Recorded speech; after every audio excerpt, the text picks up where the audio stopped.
Welcome to the show. This is Yisrael Live. We're your hosts, Joseph Cohen and Alexander Menashe, and we have with us today our very special guest, Mr. David Collier. This is a new weekly show bringing you everything, all the top stories, high-profile guests, and original analysis. So this week, the Palestinian propaganda machine has gone into overdrive. It's spinning faster than an Iranian centrifuge, and there's been all kinds of things going on. And the way that this works is the Palestinians put out some propaganda, and who comes in ready to pick it up, willing as always to slander the Jews? Yes, that's the European Union and their spokesman in Israel. So our first story today, it's a tweet and a statement from the Peter Stano. He's the EU spokesman in Israel, and he's having a go at Israel. So, Joseph, please tell us more of the detail about this. Yeah, no, so it's a really unsurprising story to come from the EU. It's not like the EU to criticize Israel, is it? So I'll read out the tweet. Israel-Palestine, new housing in Hama and Givat Hamatos would cut off East Jerusalem from Bethlehem. Settlements are illegal and should urgently reverse later. Israel should urgently reverse the latest decision. And so I think that the real thing here to focus on is settlement. The settlements are a legal aspect. And Alexander, you showed me an amazing article on the EU's website, which I'd like to share with everyone. It's to do with the legality of settlements. So what we're looking at here is when it's Jews in Israel, this is how the EU responds to settlements. But how do they respond when it's settlements in Turkish Cypriot, or that's Turkish Cyprus, Northern Cyprus? Alexander, do you want to take us through this page? Yeah, so the EU is telling us that Israeli settlements are illegal, but actually we can get a view about what they really think, because when it comes to Cyprus, which is an EU member, the EU doesn't just turn a blind eye to the import of Turkish settlers. They actually fund the marketing of Turkish settler homes. So basically, if you're not familiar with the situation in Northern Cyprus, since the invasion in 1974, the original Greek Cypriot residents of Northern Cyprus were essentially kicked out or left. And in their place, Turkey brought from the mainland Turkish settlers into Northern Cyprus, which is a republic not recognized by any major country. In Northern Cyprus, Turkish settlers are now the majority of the population. So what's the EU's response to this? Is it issuing condemnations? Is it demanding UN Security Council measures? No, it's putting its money where its mouth is, and it's paying for settlements. It's paying for agricultural projects. It's paying for housing and the marketing of housing. It's paying for tourist attractions. Essentially, I got to jump in, Alexander. I mean, the thing you pointed out, which just blew my mind, was tell us what happens when goods are produced in Judea and Samaria. So let's say you've got a Jewish farmer who has a farm in his ancestral plot of land, which has been within the Jewish community for centuries. He's moved back there. He's growing grapes in Judea and Samaria. What does the EU do with this produce? So the EU, what they'll do with this produce is they will insist that it is labeled made in the West Bank (settlement). That is apparently, according to the European highest European court, that is the legal obligation of EU member states. They have to label these goods in this way, and that's what they insist on. Although it's, to be fair to the EU, it isn't very strictly enforced in most countries, because most countries recognise that this is a nonsense. But then let's flip that. What does Turkey do when Turkish farmers are growing produce in Northern Cyprus? Well, they give them money. They give them money. This is the equivalent of the EU literally giving money to Israeli settlements and bankrolling Israeli settlement businesses. Instead, what the EU do is they condemn Israel. They go absolutely, literally every opportunity they will condemn Israel. They'll introduce all kinds of restrictions on Israeli produce. And in the contrast is when it's Turkish Muslims, who are now the majority population of what was once Greek Cypriot, areas, they heavily invest them. Like the difference between how they treat Jews and Muslims is glaring. It's very, very, very obvious. Exactly, Joseph. And the crazy thing is, this isn't just some strange sort of third party where they have a some kind of interest. This is an EU member state, so they're promoting the interests of settlers in an EU member state, while at the same time insisting that when Jews return to their ancestral homeland, that Jews are committing a war crime, breaching the Geneva Convention. I mean, it's just absolutely ridiculous. And the other thing about it is that when Israel, all the agreements that Israel has with the EU makes it very clear that any money that Israel might receive, for example, in scientific research grants, it can't be spent over the Green Line, because that would be aiding settlements, which we're told is against international law. So the EU is also trying to push this idea. It's not only that states can't breach the Geneva Conventions, it's also individual entities and foreign governments who aren't the occupying entity. So they're essentially, what are they doing? They're rewriting international law for the Jews. This isn't even international law. It's a standard just for the Jews, and that's all there is to it. It's the famous double standard. It's the famous double. I mean, you've got demonization of Israel, and you've got a double standard. There's two of the D's in one tweet from the EU. Let's go and see what they go on to say. So he goes on to say, evictions and demolitions in Sheikh Jarrah and Silwan are alarming, illegal, and should cease. And then he links to the full EU article, or I don't know, declaration on this. So what's really disturbing about this is the one-sided perspective that the EU are taking. And it's not just the EU that's taking this one. Sheikh Jarrah has been in the news a lot recently. It's been trending on Twitter. It's been making headlines around the world. For those that don't know, Sheikh Jarrah is the Arabic name of a neighborhood that Jews called, the Israelis call Shimon HaTzadik. It's called Shimon HaTzadik because Shimon is Simon the Righteous, who was the last of the high priests of Israel. He's buried there. And when Yemenite Jews moved back to Israel many, many, many, many years ago, they established a neighborhood there called Shimon HaTzadik. There had always been Jewish presence and always been Jews going there continuously, but they established a village called Nachlat Shimon, which we'll talk about in a minute, and then Shimon HaTzadik itself, which was a sister neighborhood. And there's been writing there because the land is contested. Palestinian Arabs claim it's their land, and the Israeli, the Sephardi Jewish community claims it's its land. And so, obviously, Jeremy Corbyn's got himself involved in this, as a Sarah Sultana and all the usual suspects. And so, Jeremy Corbyn's insight is, in 2010, I visited Sheikh Jarrah neighborhood in East Jerusalem and met a family who were being thrown out of their home by a government-backed plan allowing settlers to take over other people's houses. The emphasis here is always on other people's houses. And we're going to learn about these other people's houses. But we're going to actually bust some of these lies wide open. Similarly, Zara said something similar. And I'd just like you to remember the face of this gentleman on the right, because we're going to watch a video of this individual who found himself going viral not so long ago. So this is a map, or not a map, it's an aerial photograph of the neighborhood in 1931. It's on the outskirts of Jerusalem, and at the beginning of the 20th century, rich Arabs really started building large mansions there outside of the city. So it was a very posh Arab neighborhood on the top of these hills, but the area we're talking is in the valley below almost. It's this area here. There's two different Jewish areas of land that's purchased by Jews and owned by Jews back at the beginning of the 20th century, and I think even earlier potentially. And that's Shimon HaTzadik, which is this one here. And if you can see, there's a little square here.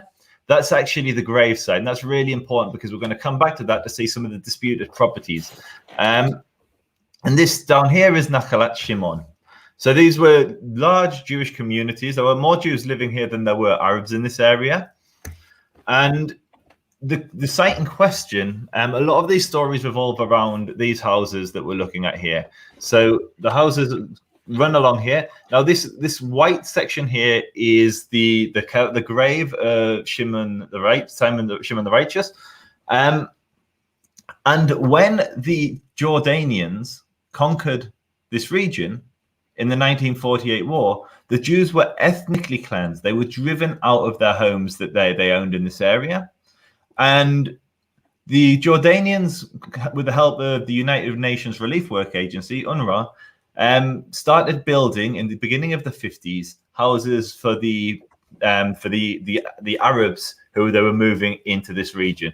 So there were no Arabs in this area before. The United Nations Relief Work Agency and Jordan built these houses that you're looking at now that are around here. So they were built in the 50s.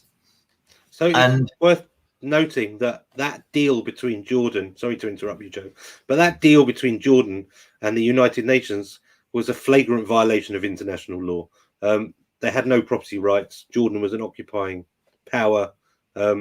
They didn't own the land. It was privately owned land. They essentially seized it and moved other people in after kicking out the original owners. And so we'll focus on one family just because it's a good, they're the one that's been in the news the most. The videos that we're going to watch all revolve around this one family. And they are the Al-Kurd family. The name's quite telling as to the original place of origin. So Kurd obviously stands for a Kurd. So Al-Kurd is the Kurd. So it's like these people came from northern Syria, Iraq, but not indigenous to Israel. On the mother's side, they came from Haifa. So here you have the parents who moved here, of the patriarchs, the matriarchs of this particular family, which is the house with the white line around it. They weren't from this neighborhood. They moved in, they were given a house, and they have no deeds, no title to the house. They've tried arguing in court and lost several court cases where they claim they're the owners. Documents have been forged on multiple occasions, I think. Or at least that's what the Israeli courts found. And what they did, they lived there for a number of years, and they then illegally extended the property, which is this little bit here. And the courts have originally, because they lived there for 10 years, more than 10 years, they have squatters' rights. Israel, being a democracy, protects people who've been living in a property for 10 years or more, because you can't just kick them out on the streets. They have certain rights to that property. They're called a protected person. I can't remember the exact legal terminology. And so instead of kicking them out, it said to the Kurd family, as long as you pay rent, you have a right to stay there. They didn't pay rent. They didn't pay rent for, I think, nearly 40 years now, or something crazy, 30 or 40 years. A crazy time. And it's gone through the courts, and we're coming to the end of that process now, to determine whether these people, these families that live in these houses, have any ownership rights whatsoever. So far, every single time it's been found that they don't have any right to them. And so now the court has said it would be great if you can find a settlement between yourselves. And I think the court has said that if you renounce if you stop trying to claim ownership, you can live there as a tenant. The Al-Kurd family, many of the other families have said, we want to live there as a tenant, but we don't promise that we're not going to come back and try and claim this property. So the two parties have to try and work this out in court. Since then, all manner of violence has erupted on the street. So this is one of the first videos that went viral. So I'm just going to share a clip which you may or may not have seen. It went viral. And it's given all the context we've had, this video will now make a lot more sense, but it doesn't make sense unless you know the context. So first I'm going to play the video, and then the three of us maybe jump on and have a little chat about this one video. Jacob, you know this is not your house. Yes, but if I go, you don't go back. So what's the problem? Why are you yelling at me? I didn't do this. I didn't do this. But It's easy to yell at me, but I didn't do this. You are stealing my house. And if I don't steal it, someone else is going to steal it. No one is allowed to steal. Okay, it's crashed out a little bit there at the end, but let's just quickly have a quick. So what we know happened is this video, and it's really important. This guy actually is going to play a central role in the conversation that we're about to have. So I'm just going to stop sharing. So I think we have some kind of neo-Nazi in the chat. He's going by the name of Dr. Mengele. Perhaps we can get rid of him. We just leave them. There's loads of Nazis in the chat. Like, if you start counting every Nazi in my chat, you'll run out of numbers. It's like it's infinity plus 10. So okay, this channel attracts a lot of Nazis. We welcome them. 14 words and all that nonsense that they spew on my channel. That aside, so here's a video, and it's very clear why this video went viral. You've got someone talking about, if it wasn't me stealing your house, it would be somebody else. What's missing from that particular clip was this guy. Well, I spoke to one of the neighbors. Was fast asleep. He was in his pajamas, and there were people spray painting on his house. So what is his house? So his house is the illegal extension. Can you remember that bit that they illegally extended at the bottom of the picture? So the court ruled that they had no right to build that, and that was to revert back to the Sephardi community that owned the land. Because it's an illegal extension, the Kurd family didn't need it. Many of these families are also subletting. They're renting the properties onto additional people, so they're growing the neighborhood. And the courts ruled you can't do that. You can't just build an extension on land you don't own. It's like against all laws. And so the community, I believe, maybe the community, I assume the Sephardi community or the owners of the property then rent this property to that gentleman we saw. He woke up, he was fast asleep in his pajamas. He woke up to people vandalizing his property, spray painting. And so he ran out and he was trying to calm the situation, saying, like, it's not your house anymore. The courts have ruled it's not yours. You might not like that I'm here. I'm not stealing your house. If that wasn't me living here, it would be someone else renting it. You no longer have any right to this property. The core property that you're living in, the bigger part, that's still a legal discussion. But this part isn't yours. Now what I want to show you is what happened after that. So after that video went viral, and it went viral around the world to the extent that we saw a congresswoman sharing it in America, this is what happened, what we then saw happening next. So I'm going to share my... So all of these we're going to see happened in Sheikh Jarrah. These are violent attacks on Jews in Sheikh Jarrah.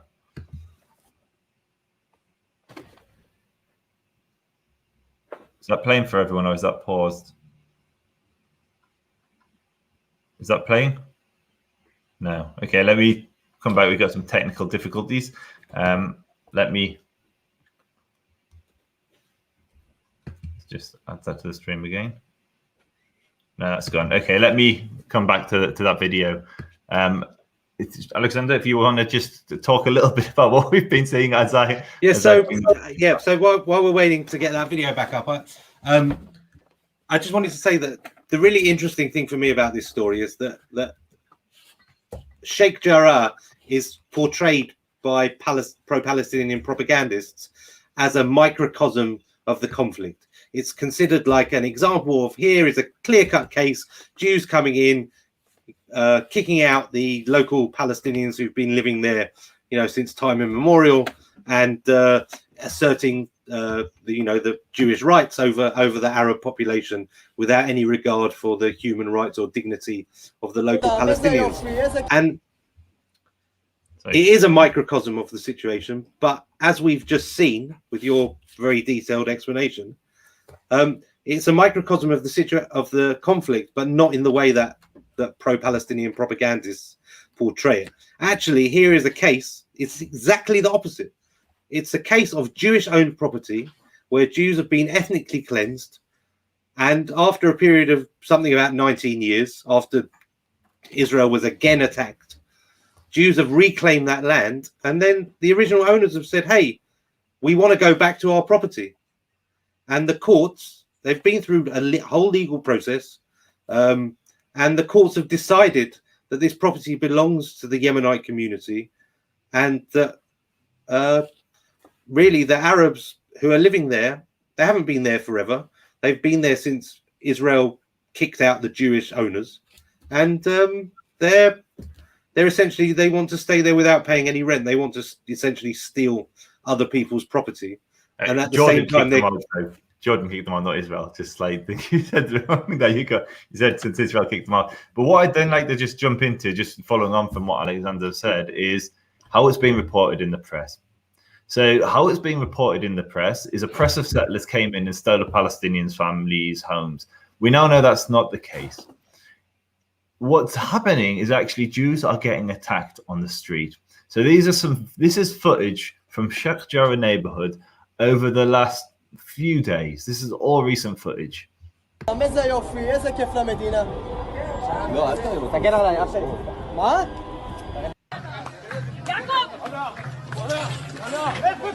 This is the guy we just watched in the video. The same guy, Yaakov, getting attacked by a mob of thugs.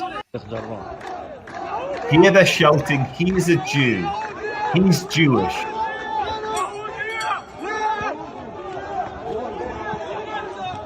Al-Yahud. This was a guy out walking his dog, right?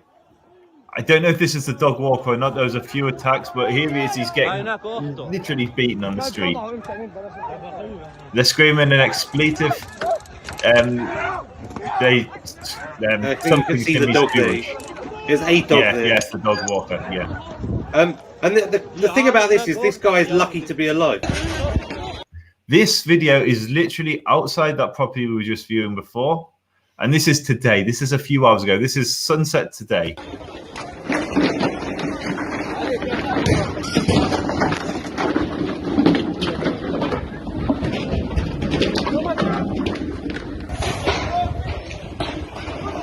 This is a Jewish neighborhood. You can see Jewish name. You can see the Israeli flag.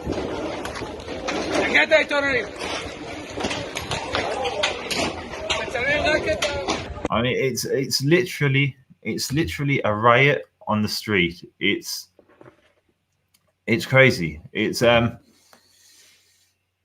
This is a neighborhood of Jerusalem where Jews are not safe. The police are literally standing and observing a riot unfolding. Why are the police just standing there? Because of the international coverage of this neighborhood.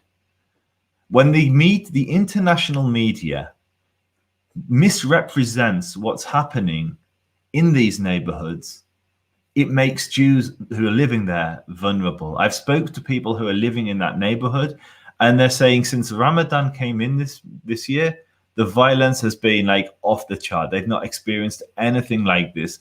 Usually there's a little tension in some of these neighborhoods, but at the moment it's off the chart. And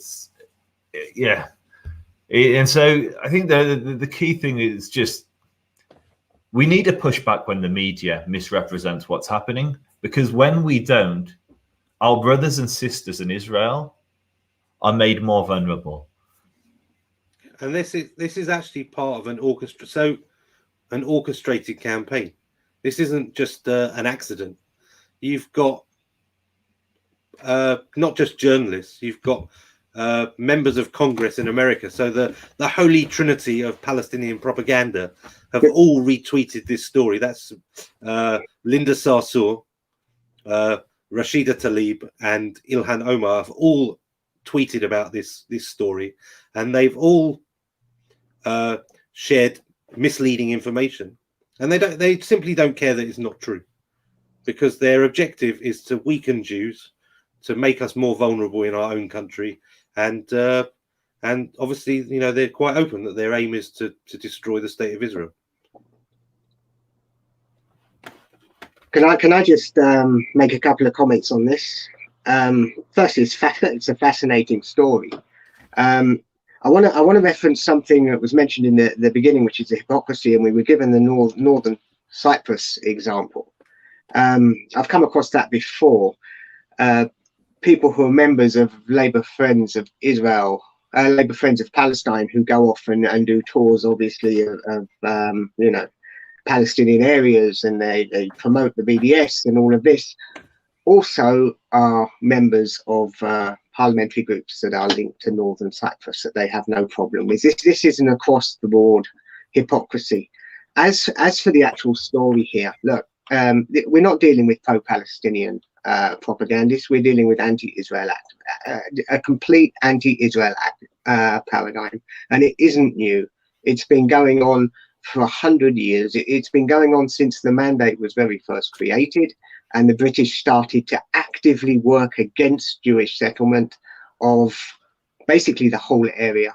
And since obviously the creation of Israel, there's been the de facto acceptance of the state, which is what it is. It's all it is. It's a de facto acceptance of the fact that we now have a state, but they still work against us politically everywhere where this kind of thing is going on. They will never represent the true narrative. They're not interested in it. They're coming at this from an anti-Jewish perspective. This is about, I mean, it doesn't get more simple than this. These were Jewish homes. The Jews were expelled. The Jews have now come back. It's a very, very simple case.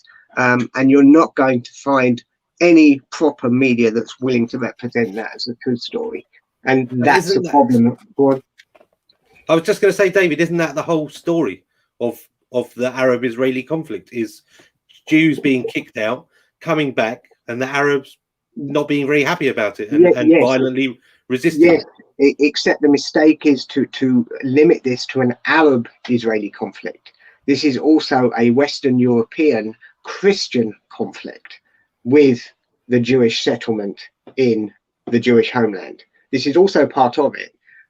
It's why the two of them are basically working in tandem, and we see them holding hands together in the press and in politics. This, and we're a small nation and a small people, and we have a small voice. And I think it's important to remember that this isn't just an Arab story. The reason we've got the Foreign Office so embedded is not a pro-Arab issue as much as it's an anti-Semitic, ancient Christian, it's this Western Christian anti-Semitism just rearing its head.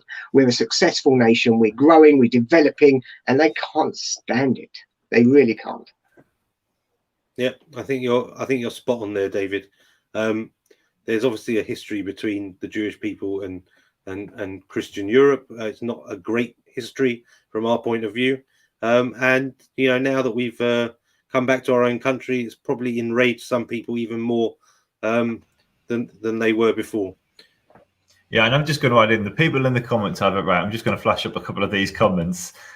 True, but we need to be as noisy as they are. It's time to make our voice much bigger. Oops, they're right. They're right. The people in the we need to amplify our voices. We need to challenge this narrative, and no one is better at that than David Collier. So should we jump into one of the huge scoops that David had this week? Yeah, David, you for maybe some of our viewers that aren't familiar with you, you have a blog called Beyond the Great Divide. And I do indeed. And what's the purpose of that blog? Just before we get to the specifics of the. Well, I operate slightly differently from most what we'd call pro-Israel activists, in that I don't promote Israel. I attack our enemies. I spend my time, most of it undercover, analysing the enemy, looking at what they're doing, what they're saying, how they're spreading the lies, and there, because I think that's probably where we get the best results. And the blog basically is just me reporting my findings. Okay, so what have you found this week in the latest? Well, this is a fascinating story, and it when you talk about microcosms, and you mentioned they and they do this all the time. They take something and they say this is a microcosm of the conflict. They do this all the time in Hebron as well. If you read any material about Hebron from the other side, they'll say this is a microcosm of the conflict, as if that tiny little street, that tiny little 400-yard area is somehow reflective of what's taking place in the rest of the PA areas. This is a perfect example, microcosm of what we're up against. It was an article that appeared, or caught my eye in Cycling Weekly. Now, we play whack-a-mole all the time, and it's difficult sometimes to know where the next attack is going to come from. I don't think many of us were expecting it to be in a cycling magazine, but they did this article, and it's there is a story here. There is a Gazan cyclist who was shot during the March of Return He did lose a leg, and he is back on a bike. And in itself, there's quite a strong and positive story to tell. But of course, they can't tell you that story. That's not what they're about. What they're about is spreading propaganda and lies. So what they did is they amplified this cyclist. I mean, he was an okay cyclist. I don't know how long he was cycling, but you know, he did the odd local event. He'd come 3rd or 5th or 9th or whatever. But they've turned him into this Palestinian cycling champion who'd won the national championship of, like, the National Palestinian Championship. And he was about to represent Palestine in the Asian Games when he was brutally shot, you know, at a peaceful protest. It's always peaceful. Why he was so close to the fence, we have no idea.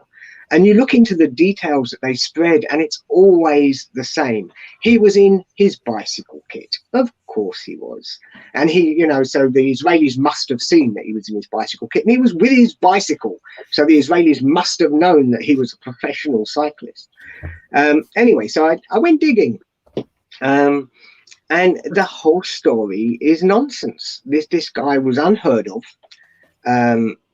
He certainly wasn't the Palestinian national champion of anything. And if you think about it, it's quite absurd to suggest that they'd have a cycling champion in Gaza at all, because there's no hills, there's nowhere to train, and they'd be up against people or Palestinians from the PA areas in the, you know, Ramallah and so on, who have plenty of places to train. So I'm sure they're far better at cycling.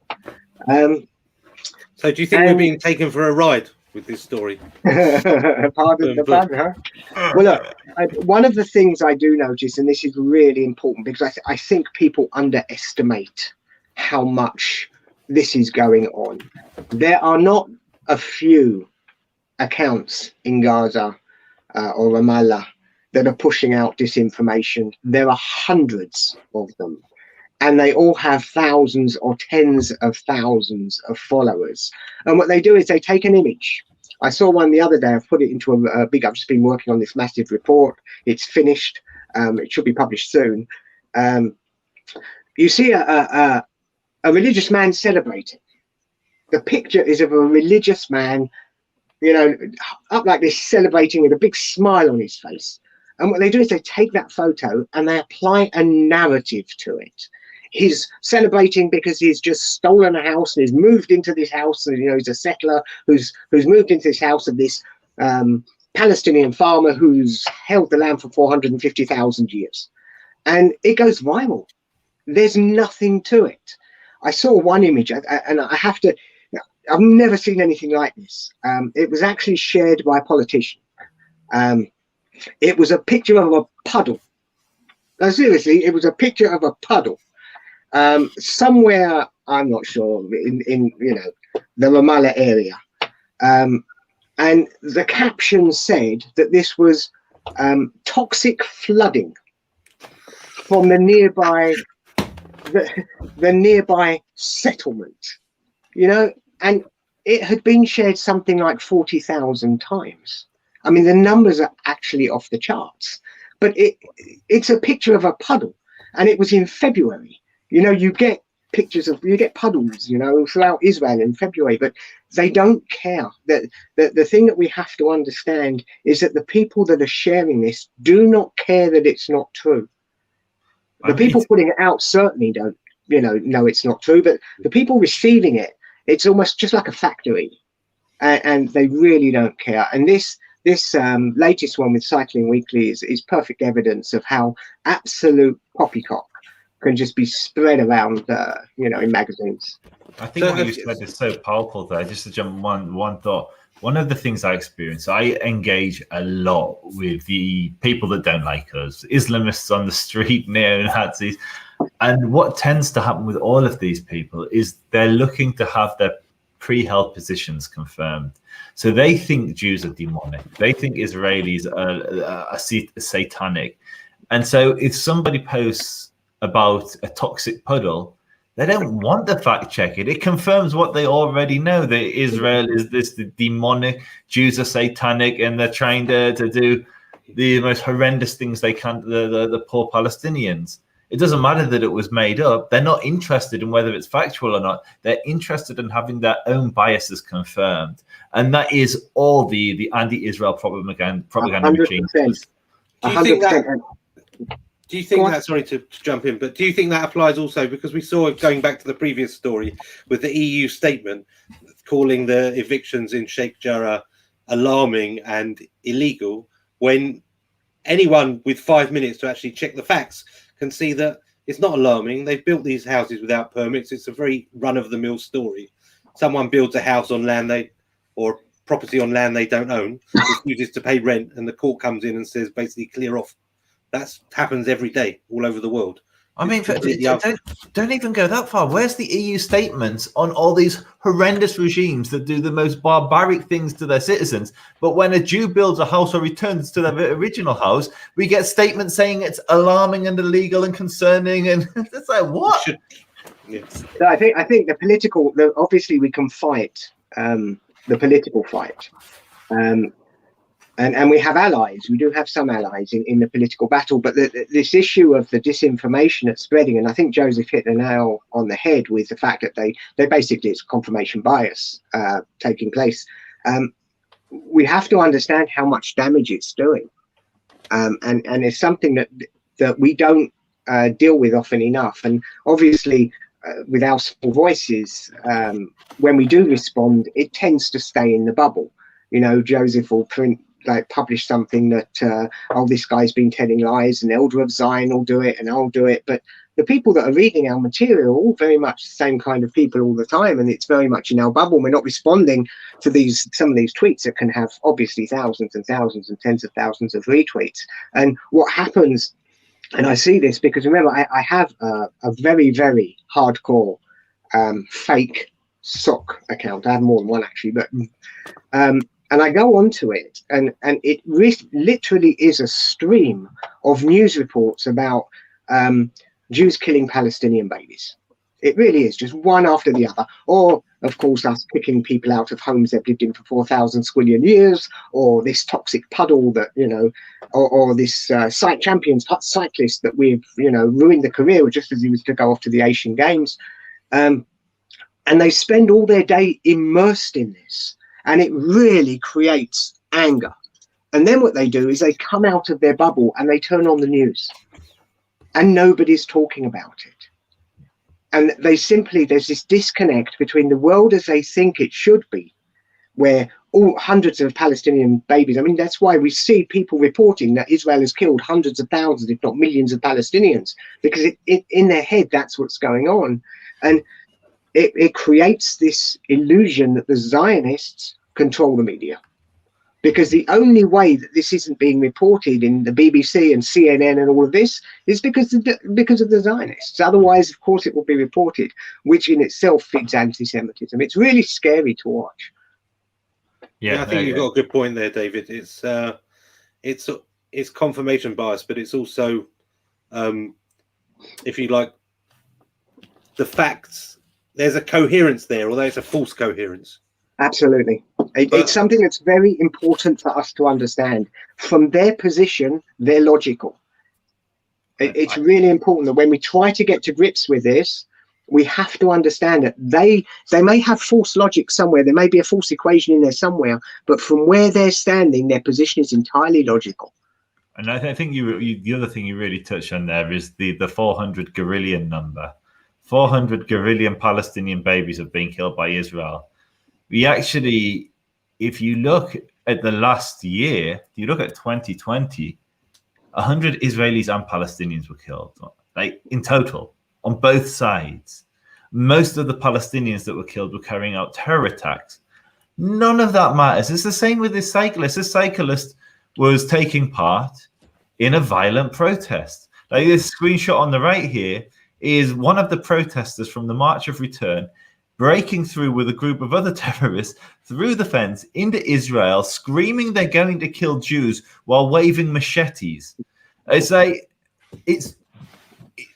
it's tragic that anybody gets caught up in this conflict and hurt. But Israel doesn't just randomly shoot people. So I don't know why or how the cyclist was killed. But the protest he was part of was a violent riot. He wasn't killed. Of Israel. Sorry, not killed. Sorry, shot in the leg. And that's the other thing. They twist that as well. Israel shoots at the legs when it's under attack, if possible, because it's trying its utmost not to kill people. Like, they're avoiding massacres. And so the whole thing is just the whole thing is. Yeah, I mean, this is the thing. If Israel really wanted to get rid of the Palestinians, the easiest thing in the world, of course, it would be immoral, but the easiest thing to do would just be to spray the crowd with machine gun fire from the other side of the border. They disperse fairly quickly. But Israel doesn't want to do that. Israel doesn't want to unnecessarily injure or kill civilians. It's a state that follows laws. And this is all completely overlooked. It's just the accusation is laid. People are willing to believe it. They've probably never met a Jew in their life. Because we're a small people. I mean, I don't know how. I've been in many situations where people have told me I'm the first Jew that they've ever met. And to make the point, look at the comments that we get in the thing. Actually, that's not the one I wanted to share. Let me just get some of these comments. They're crazy. Your next diaspora will be the final one. There was one about Chabad Lubavitch. Here we go. This was my favorite comment this guy left. Your Nazi guy. No Russian Bolshevik Chabad Lubavitch in Israel, and the world is the problem. Literally, these guys, and they're all led by a guy called Adam Green, who's absolutely bat crazy. And they believe that Chabad Lubavitch runs the world. I debate these guys occasionally. They believe in this conspiracy. Well, yeah, there's a conspiracy to make sure everybody's wearing tefillin. I think that's but the jokes aside, let's jump into the final story. So just before we jump onto that, so David, you found this story in Cycling Weekly, which you found was full of inconsistencies. So what happened? Did you approach the editors of the magazine or the? No, I don't. It's not my. If I'm dealing with someone where I think I need to approach them, I do. When I'm dealing with something that they obviously haven't done their homework.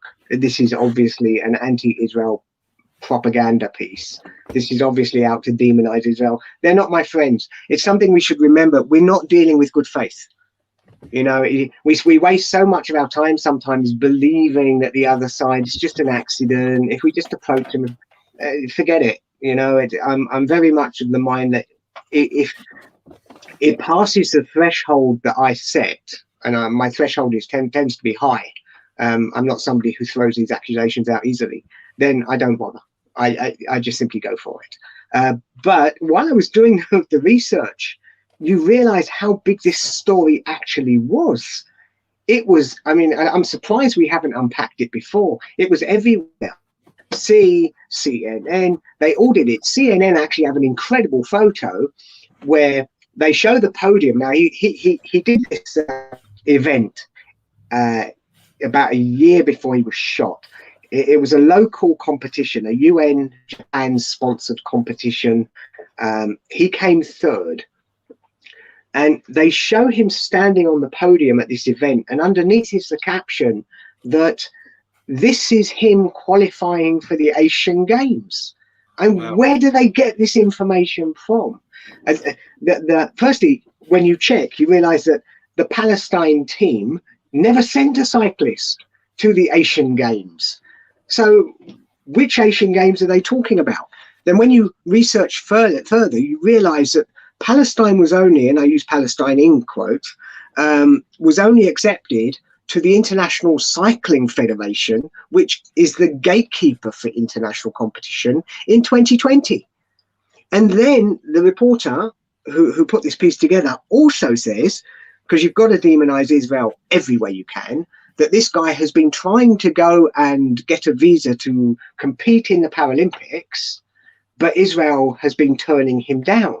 And then you think, well, he was injured in 2018. The last Paralympics was in 2016. Which Paralympics exactly has Israel stopped him from competing in? The whole thing, there's no fact checking at all. So no, I just go with it. I just run the piece, and it's about me getting the news and the information out to those people that are interested in the truth. Okay, that's fair enough. So the last story that we're going to be covering this week, Joseph, is a very strange accusation. It's one that's been made repeatedly. The stories, you've probably heard stories of settlers going into Palestinian villages or farmland, setting things on fire, burning olive trees, things like this. And so, yes, believe it was yesterday, sorry, 2 weeks ago, we have here B'Tselem accusing settlers of torching Palestinian fields in the village of Burin. And this was eagerly picked up by the likes of Rashida Tlaib, Avner Gvaryahu as well, who is a director of B'Tselem, correct? It's B'Tselem my piece now. I can't remember which one. Let me go and check that. But he's certainly someone who doesn't look favourably upon the settlements or settlers. So they're spreading this story, and within 2 hours, they'd actually taken this tweet down. And the reason they've taken this, the local Samaria Regional Council announced that they're actually suing B'Tselem for defamation, or slander, as it says here, because as often happens, as we've just seen, there's no fact checking, there's no due diligence, there's no caution. It's just there's an accusation, Jews have done something horrible, and let's run with the story. And so finally the settlers have had enough, and they said, you know what, we're going to sue you because you're actually telling lies about us, and we're not going to put up with it anymore. I mean, it's even but worse now. There's actually a video. I'll just play a few seconds of it because it's the most boring video ever. But this is the Palestinians going in and igniting the fire. So there's literal video evidence that it wasn't Israelis that were setting fires, it was Palestinians. Of course, that as was identified, that did not stop the international community, Rashida Tlaib, and many others from jumping on this bandwagon and saying Israel is burning and it went from burning fields to burning Palestinian villages. It's like it's no wonder that these stories blow out of control, because it's like Chinese whispers, but like the propaganda version. One person whispers that a field was set on fire, the next it's a village, the next it's a city, the next all of Palestine is the area they claim is Palestine is on fire. And it's nonsense. It's usually with all of this, what I've learned is always the inverse is true. They say, sorry, go on, David. No, go on, you finish. I was just going to, I'll finish with it. It's always the inverse. They say that that Israel ethnically cleansed the Palestinians. In reality, Israel has 2 million Arabs that live there. There's not one Jew that lives in Palestinian territory because they were ethnically cleansed by the Arab invading armies. Apartheid, exactly the same. There were you literally get executed if you sell your house to a Jew in the Palestinian authorities areas. The opposite isn't true in Israel. You can sell your house to anyone in Israel. So wherever you find these accusations, the inverse is usually true. And this is the perfect example. Palestinians set fire of land next to a settlement. The assumption is hoping to hurt the settler, the Israelis who are living there. And it's reported around the world as the opposite. Sorry, Dave. Firstly, absolutely. I think this one is a good example of my good faith point. Firstly, when we're dealing with these kind of stories, and as I said, there are hundreds. Seriously, if you go and look, I'm trying to do some work to see if I can build the network or map the network. But pushing out hundreds of these stories, some of them just hit the sweet spot. Whether it's good examples would be the flooding of the Gazas with the opening of the dams, the destruction of the whole villages of Bedouin, these massive villages that we tear down like 65,000 squillion times a year. And coming back to the hypocrisy again, because it's just rambling, but you mentioned the EU. I mean, there was a big story in the Irish Times about the destruction of one of the Bedouin encampments, taking down a few of their tents. And they were really annoyed that Israel had destroyed what was Irish aid.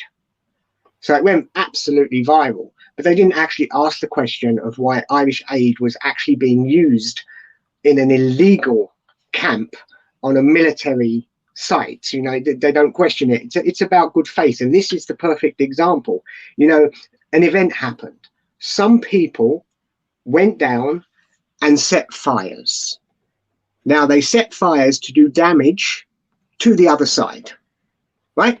That's the story here. When they thought it was Jews who were setting the fires, the story went viral. Now, it's not enough just to say, okay, now they know the truth. Where are the news reports reporting it the other way? Why aren't there news reports out there talking about the Palestinians who are setting fire? Because in an equal land, if we were dealing with good faith here, we would see reports telling the truth, but we don't. They're only interested in spinning the lies. And what's also interesting is you don't get accidental favorable reports about Israel. If this was an innocent mistake, you would expect the mistakes to balance out on both sides, but the mistakes are always on one side, and that tells you that actually this is not an innocent mistake. This is a deliberate carelessness on behalf of journalists, because they think that they're telling. It doesn't matter if the individual story is correct or the details are correct, because they're telling the broad narrative. So like in Sheikh Jarrah, the overarching narrative of the conflict is Jews kicking out Palestinians from their homes. So who cares if this individual case is actually a true example of that or not? Because the overarching narrative is the truth. Well, that's the David Irving test during his libel hearing. It was that test that was used. The fact that he's made so many historical mistakes, over time they should balance out. But the fact that they all went in one direction was evidence it was sinister, and that's exactly what you're referencing here. Yeah. And the other thing, if we can come back to Rashida Tlaib's tweet, I thought there was something quite interesting about it. Let me pull it up. The way that it's not just the fact that there's a mistake there. There's also a desire to punish Jews alongside it. It's not just, oh, here's something horrible that we don't like. There's always the desire alongside it to actually punish the Jews. So first of all, there's the allegation that we're stealing Palestinian homes and burning their lands, which is a complete fabrication.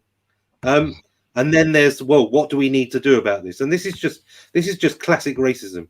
Classic racism is we have a false allegation, and then we have on the basis of that, we have the proposed reaction to that. Absolutely. Yeah. Which essentially just becomes unjust discrimination, because it's all based on lie.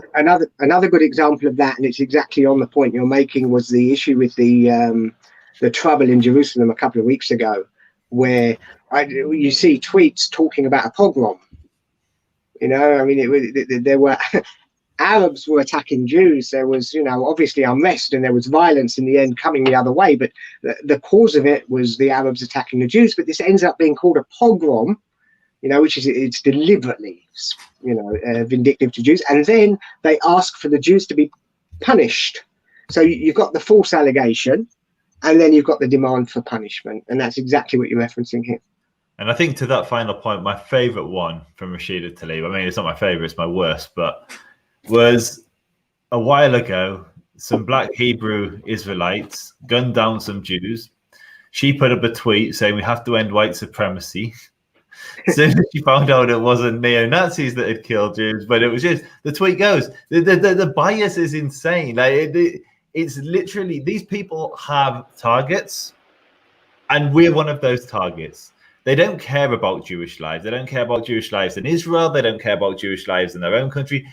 What they care about is attacking their political, in this case, Israel, nemesis, their enemies. And so this is just a classic example. It can't just be a fire as lit. And I can guarantee now that she's found out that this is actually a Palestinian attack on Israelis, she's not going to turn around and say we need to stop funding UNRWA.